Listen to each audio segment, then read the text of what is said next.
Labor's talking about banning live sheep exports. Let's have a look. Good evening, everyone. Welcome to this episode of Heiser Says.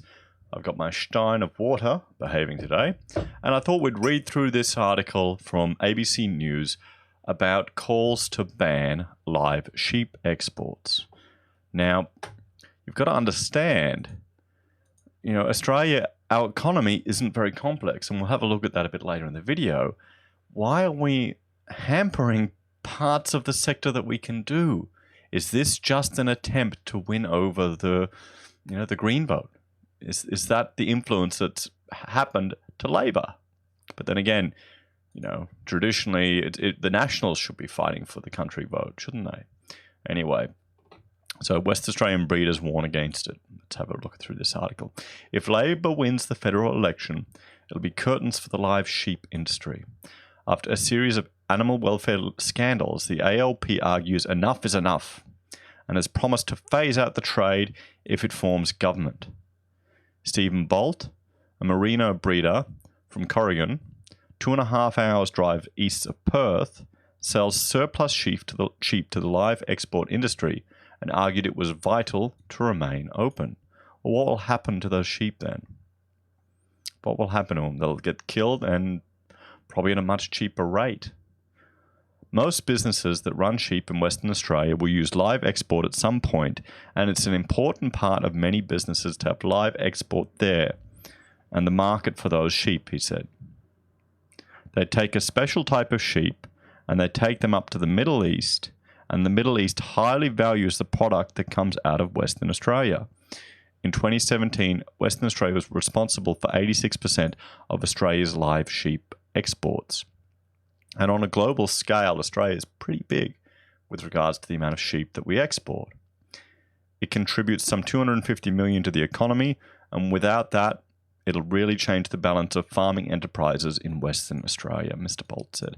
So you can see here, this is another Labor policy where they're trying to do good, they're trying to be nice, but they're hurting business.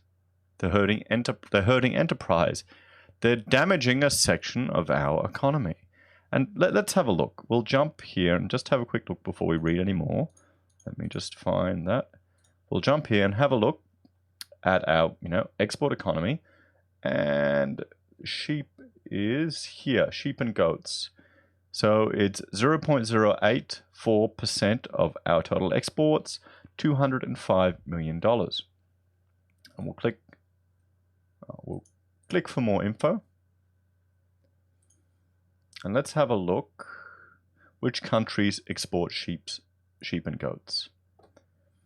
And you can see here Sudan, 28%. Australia, 12%. Where's New Zealand? Where's New Zealand? Huh. Well, maybe I guess they don't. Wait. New Zealand is that tiny slither there. 306k. So we're 12% of the world's sheep and goat exports. So we're right after, we're third biggest in the world. Right after Sudan and Romania. There you go.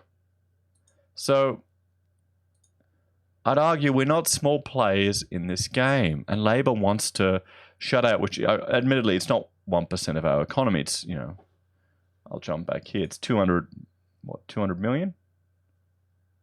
They're saying 250. Horses, milk, sheep and goats. 205 million. But still, that is a decent chunk of revenue and a big part of export to the world stage. So we're not minor players. We're the third biggest exporter of these type of products, these animals in the world. And that's live. That's not even talking about the frozen meat. Frozen meat for sheep, I've got it right here. It's, frozen bovine is number one, 3.5 billion. Frozen sheep and goat meat, or I'm assuming it's frozen. It might be refrigerated. But there you go, 2.5 billion. That's a big sector as well. Let's hope they don't go after that. Let's hope they don't go after that next. So we'll lose shearing teams. We'll lose livestock agents, trucking contractors, and hay contractors. quite a significant impact will be felt by our regional communities. Hang on, I don't know why it's doing that. So, the impact of a public backlash. This time last year, the live sheep industry was turned on its head when 60 Minutes broadcast images of dead and heat-stressed sheep on board ships en route to the Middle East. It evoked a palpable public backlash, particularly in urban areas. But Steve Bolt argued there was more to this story than may meet the eye. Well, before we go on to see what Steve's saying, I would just say that shows that people really are quite soft in some ways and haven't been exposed to the realities of the world or just to the challenges. How did people think the sheep all got here? The Aboriginals didn't bring the sheep with them. You know, they didn't walk over in the Ice Age. They were brought over on ships and they would have died and they would have had heat stroke too. That's how these animals get around the world. That's why there's so many of these animals, because they're useless to us. Sorry, they're useful to us.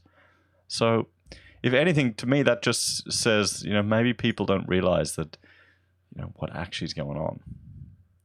When you live in the city, you get a bit insulated to actually what drives a lot of the economy from the outside. So it's quite easy to have an opinion and everything's focused around you, around the cities, he said. But we've still got to remember that our regions really contribute heavily to the Australian strength in our exporting economy. Yes, oh yes, more than people realize. Labor committed to end live exports. The ALP has said that live sheep ship has sailed, and Shadow Agricultural Minister John Fitzgibbon has promised to phase out the industry in 5 years. So they're promising to phase out an entire industry in 5 years, where we're number 3 in the world. We are number 3 in the world, and Labor's just doing a Thanos. I saw it the other day. If you haven't seen Endgame, I highly recommend it. Brie Larson's only in it for like 4 scenes. I don't know why they even hide her, but anyway, Labor's going to do a Thanos and get rid of live sheep export. It just never existed. We'll put an end to the northern summer trade at the first opportunity, he said. Oh, so just one part of the trade. The science is very, very clear. The industry is not able to continue with that trade while being consistent with what the science tells us on animal welfare standards. Oh,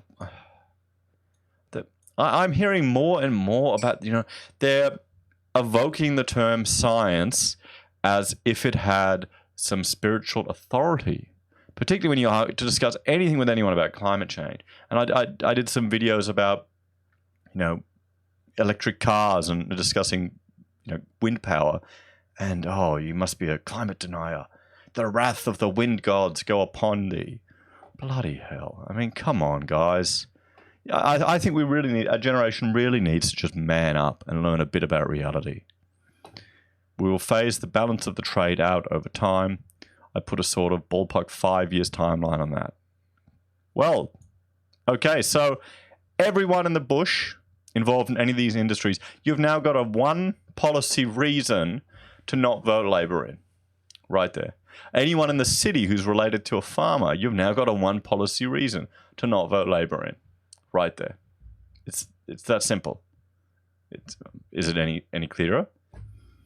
But I've also said the past, if we can get it done more quickly, or if it takes a bit longer, so be it. Oh, so he's opening, you know, leaving himself. If he can't do a Thanos efficiently enough, you know, he may have to do it another way. Asked what the phase out will look like, Mr. Fitzgibbon didn't articulate a firm plan. Of course he didn't. Politicians don't articulate plans. They're just there to speak and get emotional responses. We'll work with the various stakeholders if we win the next election.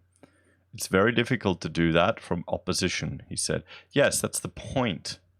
That's the point. Oh, boy. Oh, boy. And I mean, a recession's coming. Australia's heading towards a recession. So why would you destroy an economy that brings $200 million into our country? Why would you do that? Why? Obviously, the focus will be on export opportunities. Already, our supply of both chilled and frozen red meats in Australia are on the rise in many international marketplaces, and there are some great opportunities there. That's not the same thing. It's not the same thing. You can't just, okay, you're comparing a dead animal with a live animal. You can get different returns for that. It's crazy. I know that the transition for farmers isn't a simple one. This is just the government getting involved in people's individual freedoms. Remember, these are animals. These are animals. They are not humans. They are animals. Okay? Civilization has been built on man's ability to farm animals. Oh, we'll never ban it. So the Liberals will never ban it. Agricultural Minister David Littleproud said the coalition's policy was to keep the live sheep trade open. We'll never ban it. We'll continue to support it, he said. I invested $2.3 million in dehumidifiers into doing a trial with dehumidifiers to be able to prove to the regulator and to industry, who put a self-imposed ban for 3 months, that we can invest in technology to prove that we can do it all year round, and then investment is about to start. Oh, and that investment is about to start with the first trials to start within the next couple of months. Okay, so the industry, the market is responding. The market is responding. Look how much money they're investing, millions of dollars. So over 1% of a year's worth of export revenue into dehumidifiers to keep this sector going. But it's not enough. They want to ban it. They just can't be bothered. So there's innovation here. Innovation. And they want to ban it still. Why? Why? Because they don't give a crap about reality. They do not give a crap about reality. All they care about is winning votes. That's all they want. They want power. Power, power, power.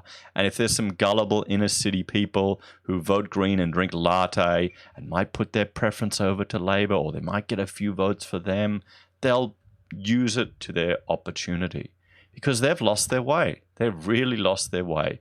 They're hungry for this power. They are. And it's concerning. I mean, I saw posters. And I need to check because I'm not sure if it's fake news or not, where Labor's talking about the wage gap, that they'll fight it and address it in this election. Do people believe this crap? Hasn't it been disproven again and again and again? Do people think that everyone else has a terrible boss except for them? Oh. Steve Bolt, back to the article, argued animal welfare outcomes have already improved thanks to other changes, like giving sheep more space on live export ships. The reduction in stocking density on the ships has been the most significant change that's been made. There was a regulatory change, and we're achieving 99.7% success rate on sheep arriving in the Middle East in fantastic condition. That's phenomenal. Asked whether he thought the industry had lost its social license to operate. Social license to operate? What the hell? Can someone explain to me in the comments what the hell a social license is? Where did that term come from? That sounds like a very socialist Marxist term. That is just ludicrous. A social license to operate. Wow, then we should shut down every university that's teaching garbage, every school that's encouraging students to go and strike for absolute non-scientific rubbish. Wow, social license to operate. That's just disgusting. The fact that they're even saying that this sort of thing exists. Okay, so he said he doesn't think they do, but we've certainly got a lot of work to do to regain the trust from the wider community about the good outcomes we're achieving through live export, he said. Well, no, you don't. You just need to film it for a boat trip, and get it out there. Okay, so I'm assuming social license is their brand loyalty or the